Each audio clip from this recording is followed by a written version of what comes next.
Welcome to the Lead the Room podcast, where we help those with great ideas and brilliant minds to become amazing leaders and build teams full of purpose, connection, creativity and courage, transforming people's experience of workplaces and leadership.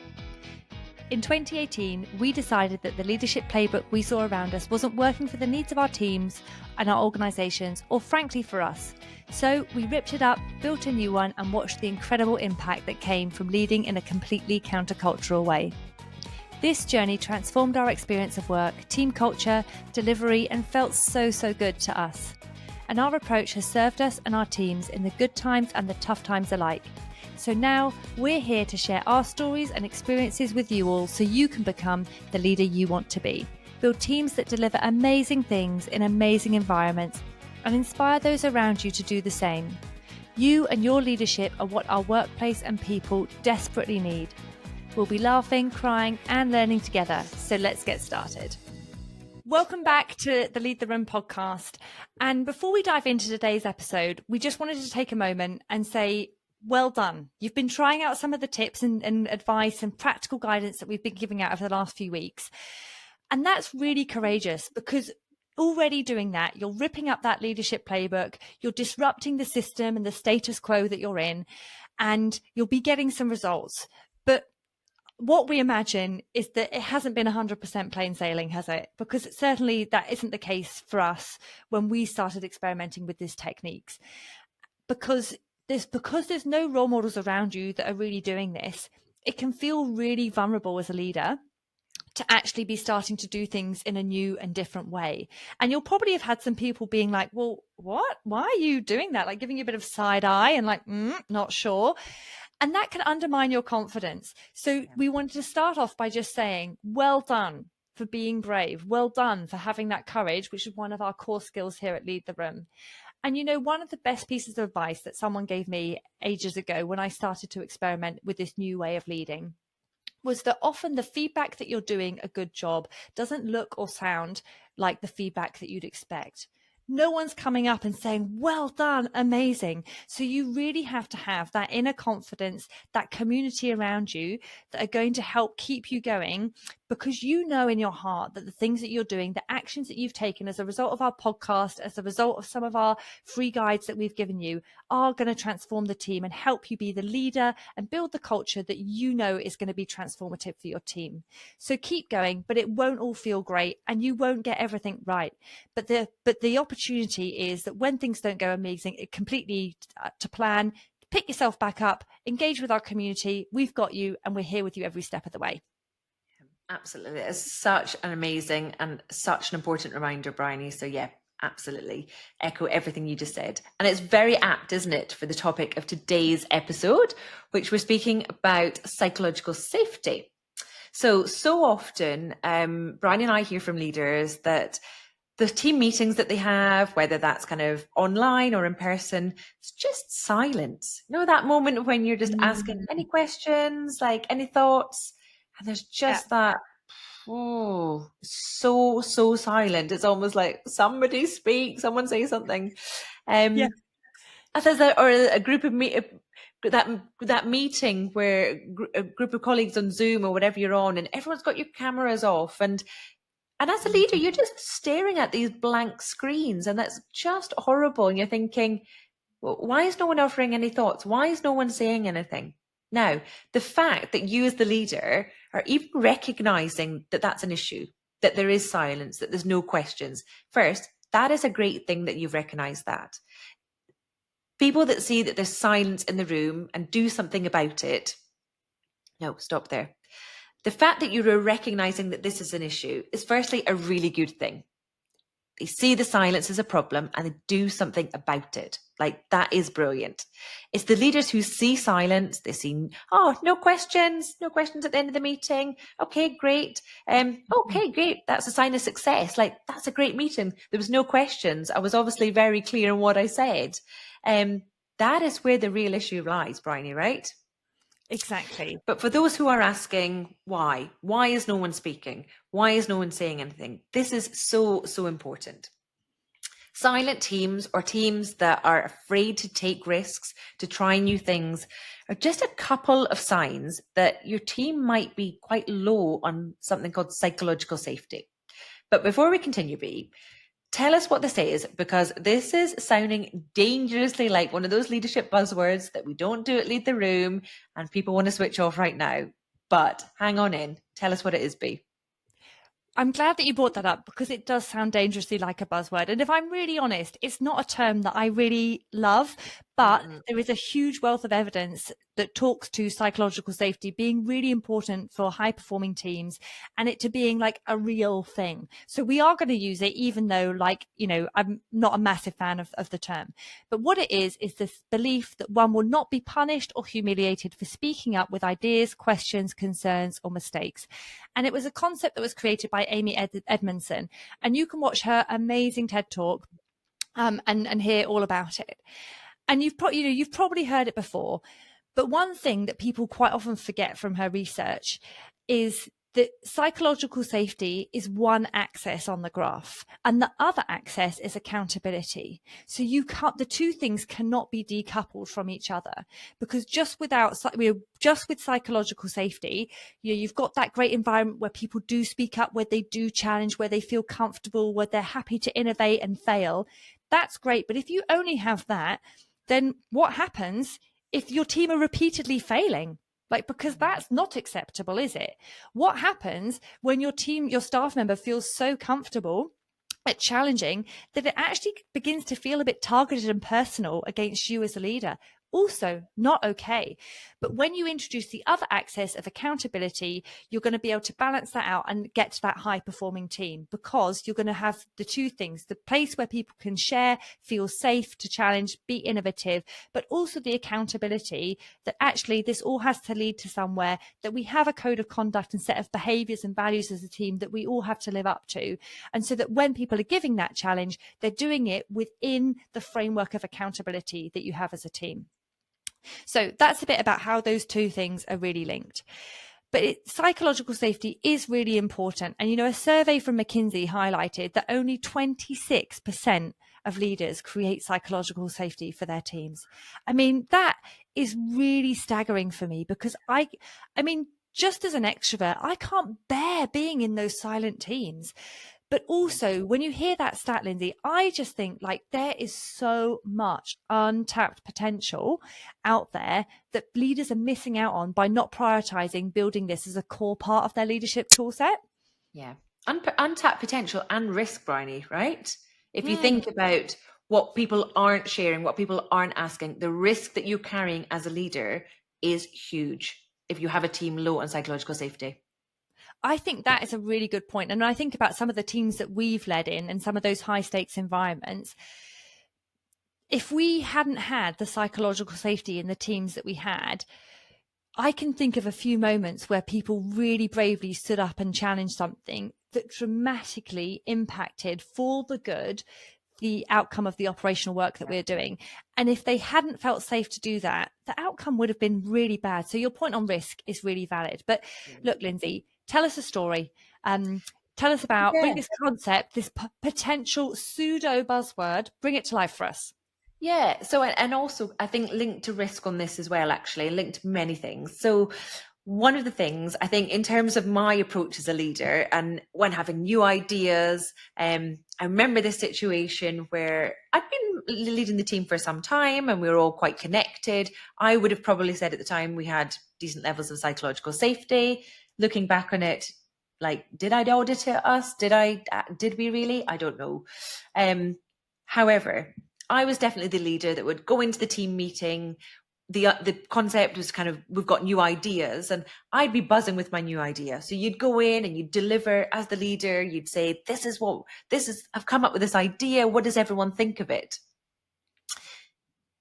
And there was lots of, oh, that's great. Yeah, we should go with that. There was lots of nods around the room. So it makes you feel good, right? When people say, yeah, that's a really good idea. So there wasn't silence in my room. There wasn't silence. People were asking questions because people actually were kind of curious about it. And that was fine. So I took that as a sign of, this is great. Like, well, it's a great idea, so I felt good, but also a sign of, okay, well, my team are safe. Like, they feel safe to be able to kind of, to speak, to ask questions. However, what I didn't realize was my behavior, my enthusiasm, the way I delivered my idea. And it was very much, I've got this idea, guys. What do you think of it? I did not invite any different perspective. I didn't invite anyone to challenge me. I wanted everyone to say, great idea, Lyndsey. That is a really good idea. We should do that. It could have been the worst idea in the room. It could have been the worst approach to take to that problem. But in that moment, it was my idea. Everyone agreed because actually they felt they couldn't disagree, because they didn't maybe want to disappoint me. They didn't think I'd already made up my mind. So this was my idea. This is the way we're going.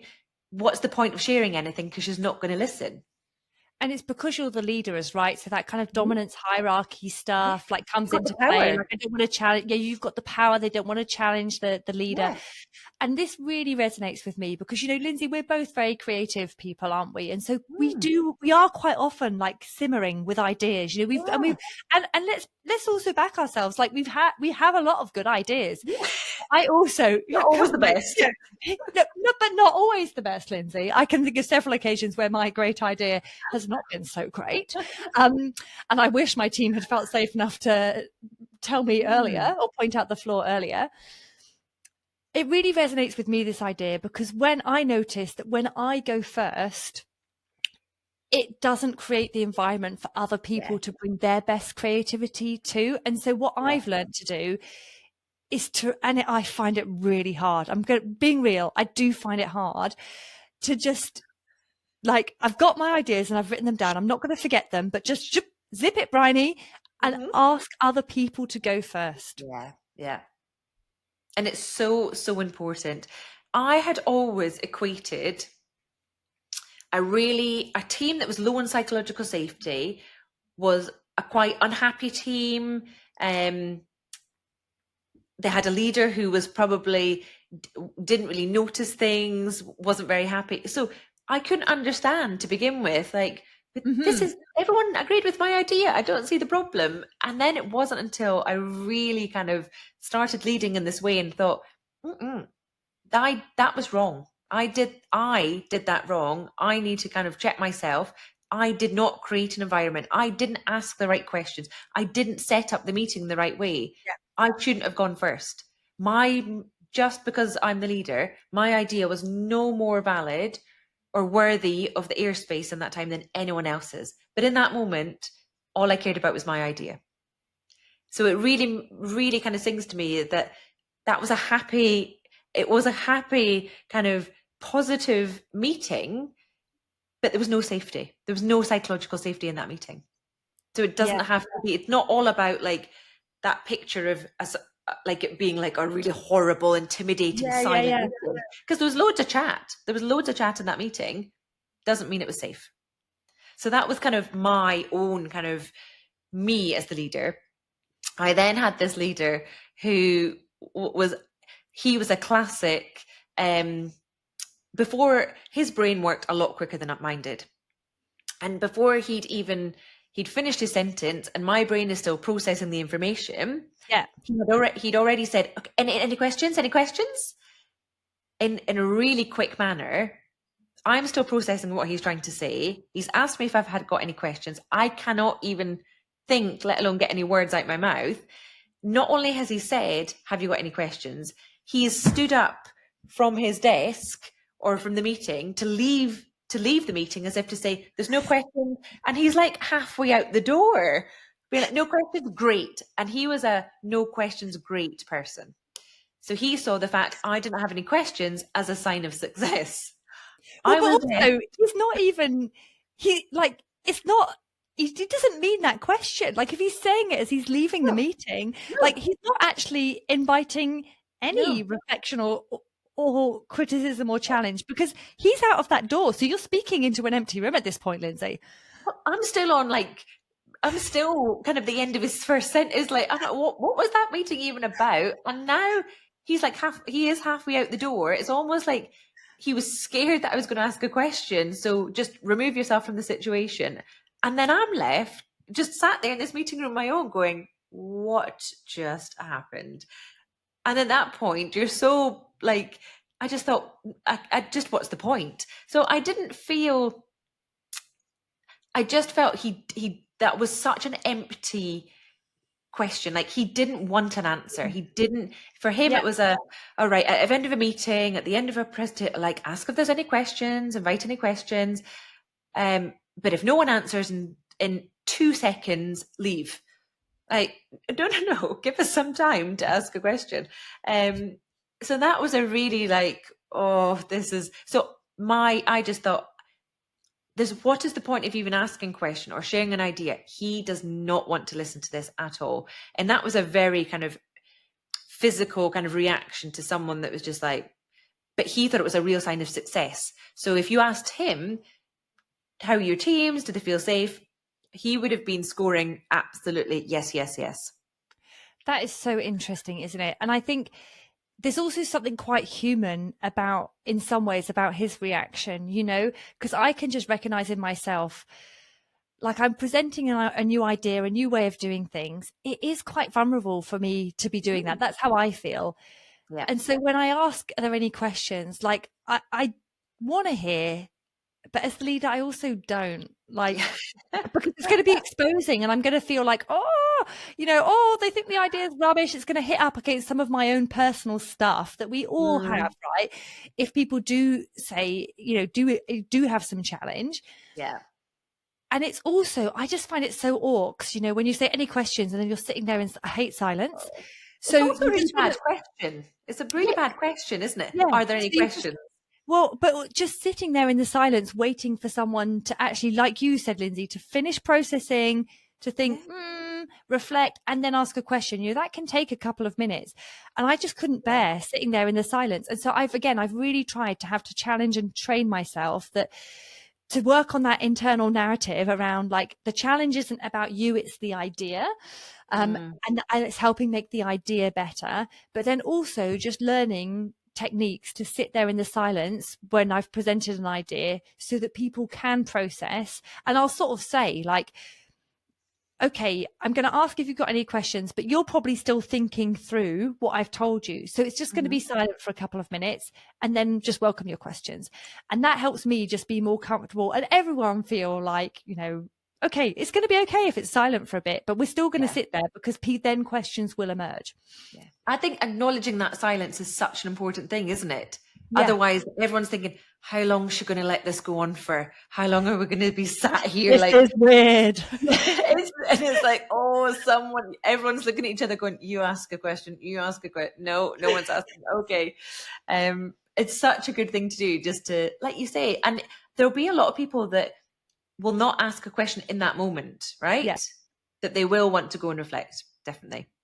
Exactly. Right. So some great stories there, Lyndsey. And I really love both of the examples you share because they're quite different, but actually they show some of the different facets of psychological safety. But let's get into some practical tips that our leaders today can put into practice after the podcast.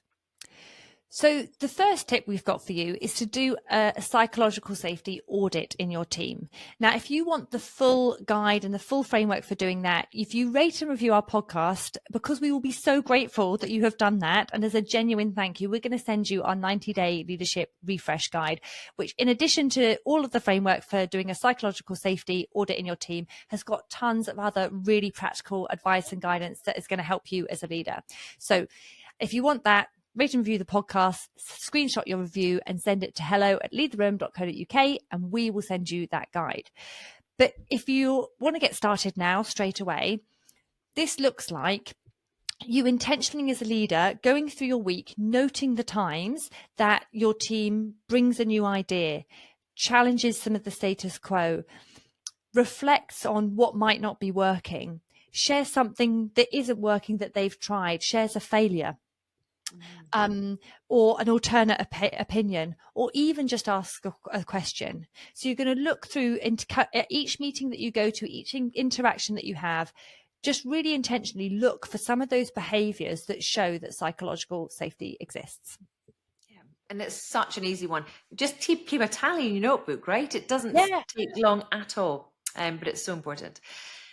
As we always say at Lead the Room, you have to be the one that goes first. So be the one to ask the questions. In meetings, ask for clarification. Say that you don't know. Say that you're the one that needs help.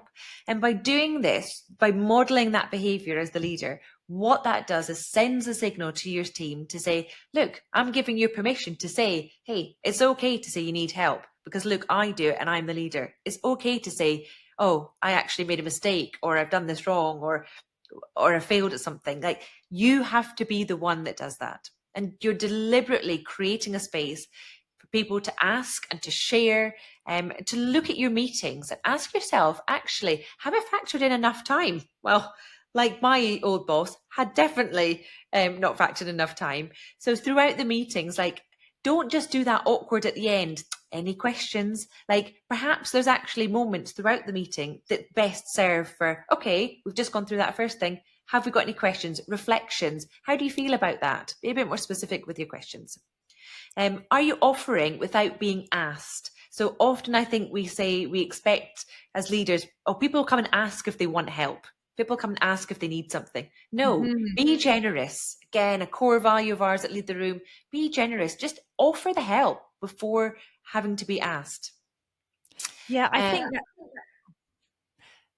Yeah, I think that's really important, isn't it? Because like you say, so often we feel so vulnerable asking for help because it feels like a failure, but none of us have got all the answers. And so I think you as a leader, when you're getting to know your staff, you can see what they might be struggling with. And it is so powerful. And actually, I think really helpful for them in terms of and building that connection and then feeling seen when you go over and say, would you like some help with this? Like, I think X person or this product could really help with the project that you're leading. Like, would you be interested in finding out more? Yeah, absolutely. And when your team does engage with you, please listen and listen again, like properly. Because again, if you're not doing that properly, like it is just, it's taken a lot of courage for them to come and ask you or to engage with you. And if you don't listen and you don't follow through and you get it wrong, that's going to be hard for them and they're probably not going to do it again anytime soon. Acknowledge and praise them. Like, don't shut them down if they do bring something to you, because again, acknowledge, gosh, that must have been hard for you to share with me or to admit to me or to bring to me. Acknowledge what that step that they've taken to share that with you. And phrases like yes and. So when you're in your meeting and I'll share an opinion and Briony has another one, you just try and say, oh, yes and, as opposed to yes but. Yes, but completely shuts things down and suggests that one idea is better over the other. Oh, Lyndsey, there's loads in there, isn't there? Loads of things to start trying out.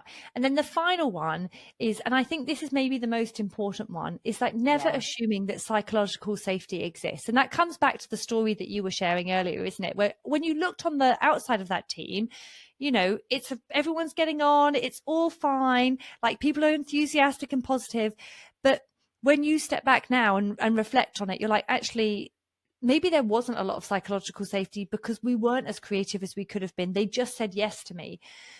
And so never assume that it exists.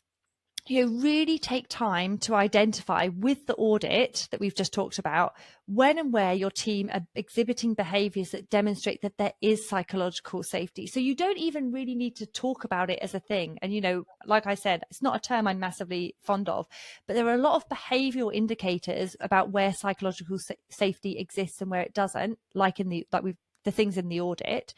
So really look at those behaviors. And then one of our like bugbears is, you know, when people say like, this is a safe space, like, you know, you can't assert that. You have to build it. It has to be earned. Your trust, you know, relationship, accountability to each other have to be earned. You cannot just turn up on day one and say, I'm your new leader. Like, this is a psychologically safe space as a team. Like, no, what right have you earned to say that and assert that over the team? And I think actually it can be really counterproductive to building safety in the team, because another way you could phrase it that actually I think is better is to say something like, I want this to be an environment where everyone can bring their best, where they can be seen, where we can innovate together, and we can challenge and have each other's backs and build each other up. And that for me would signal like, this is the team that where I can take risks, where I can share things. And I haven't mentioned psychological safety at all, and I haven't asserted that it's a safe space. Yeah, agree. And I think I would actively avoid discussing psychological safety in that with that phrase with your team, because it's meaningless unless the actions are there behind it, right, Briony, like you just said. Yeah, exactly. Great. Well, we hope that's been helpful, and that you can put some of those tips into action. But like Briony said, so much more in our 90-day leadership refresh, and get that that template for that audit, which will really help you. So every week we end our podcast with a walk the week. And this is about us celebrating things that has happened that week, looking at what we've been learning, and then how we'll grow into the next week, because we're all about growth here. And we're all about growth and experimenting here at Lead the Room. So Briony, kick us off. What have you been celebrating this week? This week, and it sort of links actually to the theme, I'm celebrating that I had a really big like stakeholder meeting that I was running and facilitating. And to be honest, the last one we had wasn't great. Like, like the most awkward silences, people not talking. Like, I knew that there was so much that was not being said in that meeting. And so this time, me and the team put a ton of effort into building connection, to building trust, to help working with people one-to-one before they came to the meeting, so that we could actually put some stuff on the table. And it had a massive positive impact. And actually, we had a really rich, like candid discussion, like tricky in some points, creative in others, fun in others. It was great. Fab. That's really cool. I thought you said put on the table. I thought you were going to say the bird table for a moment. No, not that bird table. No bird tables. Not that bird table. What about you? What are you celebrating this week, Lyndsey? So again, I think it's really important, isn't it, to remember that there's like the big wins, but also small acts that you can do that have huge impact. And again, linked to psychological safety, I've been in a meeting, a virtual meeting, quite a lot of people in the meeting, but I could see somebody that just looked quite uncomfortable, and they hadn't shared anything. No one had invited them into the conversation. I was there as a bit of an observer, to be honest, so I didn't really feel it was my place to bring them into the conversation. But I could tell that there was a lot of stuff being said that was just really overwhelming them. So I thought, I was kind of rushing out the door, but I thought, do you know what? I just want to send them a quick message just to say, hey, I saw you. I might have got it completely wrong, but if you are if that was a bit overwhelming and you want to chat it through, just let me know. And I came in the next day to this email that was just like, you could just feel the kind of sense of relief from that person, just being like, oh my gosh, thank gosh somebody noticed and saw me and understood me just from it was really just from their body language, Briony, that I just thought, there's something going on here. This is hard. And just knowing that you had such an impact on that person's day for me. And again, I suppose back to my kind of values and things, it really was like, okay, this is what I do, and this is where I can add benefit here. So that was a real celebration. Oh, Lyndsey, that's amazing. And that's the leadership gig I signed up for. Like, that's really amazing. Helping someone feel seen, feel safe, feel like there is that trust there. Amazing. Yeah. Okay, Briony, so tell us, what have you been learning about this week? So I feel like this week I've been quite task oriented. And, we've talked about it before. I do love a checkbox. I like to get things off my to-do list. But the dark side of that is that when I feel like I've got a lot on the to-do list, I can become really quite task oriented. And then I go into conversations just focusing on the task instead of just taking, and it doesn't need to be a lot of time, a couple of minutes to connect with the person, to understand what they're bringing to the meeting, how they're coming to it, like how their week has been. I'm just focused on me and my task and getting my thing done. And so I think that's what I've really been reflecting on this week, is how can I flip that a little bit and just start with connection. Yeah, I like that. Good. Well, good luck with that one. It's interesting. So having just returned from maternity leave, I feel like there's so many things that I've forgotten, the role that I was doing, and maybe I just haven't really got the kind of capacity to think about anymore. But because I've been doing the job and in that kind of environment in the workplace for so long, there's some things I just feel like I can't ask because it's people would be like, you should know that. Like, how long have you been doing this, Lyndsey? And I don't want to be like, oh, well, I've just had a baby, so I forgot. Like, no, like I shouldn't have to have a reason to act. Like, it's okay to kind of like our brains have only got so much capacity, whatever we're kind of learning or thinking about. But it's okay to say, do you know what? I have no recollection of that and I can't really remember that. Can you just remind me what that's about? And I found myself this week, people being kind of saying things to me in meetings and kind of tasks. And obviously they're like, well, she obviously knows what we mean because she was doing this before she went on leave. No, I don't. I'm like looking at them blankly thinking, but I'm nodding going, yeah, of course. Leaving the meeting going, I don't even know what that is. Yeah. So I absolutely am learning that it's okay to ask and ask again. Like there's nothing wrong with forgetting something or just not having the space in your brain in your brain to store everything. And that is absolutely fine. So just ask. And that's what I'll be doing next week. Well, good luck with that, because again, that is really topical for this theme of psychological safety, isn't it? That kind of fear of not wanting to ask the question because you're going to be seen as incompetent or like a failure. It's really tough. It's actually tough. Yeah. Yeah, absolutely. So this week I have been growing. We always growing. We are running a really big event as a team. Like we're expecting over 1,000 people to come, and it's like a huge undertaking. And I just like, it's going to be amazing. And the team I work with are so fantastic. Loads of brilliant creative ideas, but you're just like, this feels really out of my comfort zone because it's not like event hosting is not a core part of my job. Do I know how to do it? Can I pull it off? Will it be a success? Will people come? Will they have a good time? It just feels really out of the comfort zone. So I've been trying to embrace that and tell myself like, it's going to be amazing, but nonetheless feels like an out of the comfort zone experience. Yeah, I love that. And it's like, it's a different type of pressure, isn't it, to other things you feel in your job. I mean, it's like you're planning a wedding, like the pressure of that. So yeah, well, good luck. We can't wait to hear about how the event goes in a future episode. I'm sure it'll be fabulous.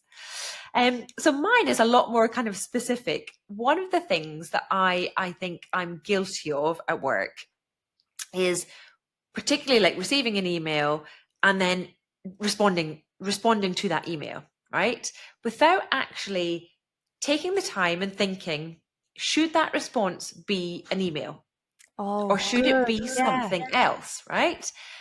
Because how many times have you got into those emails that are back and forth, those chains, and now they're really long and the emotions are flowing and it's just getting a bit awkward now in that email chain. Really kind of taking a bit of a time to just step back and be like, is this an email response or actually is this a phone call? And not just, I think often as well, just because of our culture that we just life now, we're very instant, aren't we? You get a message, reply, as opposed to, is that the right form of communication to use to respond to that? So just been taking a bit of time to kind of think about that with my team as well. So yeah. Oh, I love that one. That is such a good one. And I think, note to self, I'm going to pick that up for next week. Yeah. Although don't call me on my mobile. It's people are like, oh, I'm calling you, and you're like, yeah, just text me back. Please just text me. Will always be a text. Never call. Who calls people on mobiles these days? Weird. Yeah. No, don't call Don't call Lyndsey. me. I have plenty of calls on my mobile. Anyway, listen, have a great week experimenting with the tips that we've given you for building psychological safety in your teams. We can't wait to hear you get on. Drop us a DM on Instagram, send us an email to hello@leadtheroom.co.uk, or drop a comment on YouTube. We can't wait to hear how you get on. Good luck. Speak next week. A team full of purpose and results, people who are buzzing with ideas and the courage to try them out, and a place where you and the team can't wait for the weekly meeting. By listening to this episode, you are building your skills to become the leader that can make all of this and more happen. but we want to hear from you. Tag us in your stories, send us a DM about your walk the week on Instagram so we can learn what's resonating with you most. And if you're up for helping us out and taking a moment to rate and review the podcast, send us a screenshot to hello@leadtheroom.co.uk so we can send you our 90-day leadership refresh as a thank you. Keep experimenting, and we can't wait to see you next week.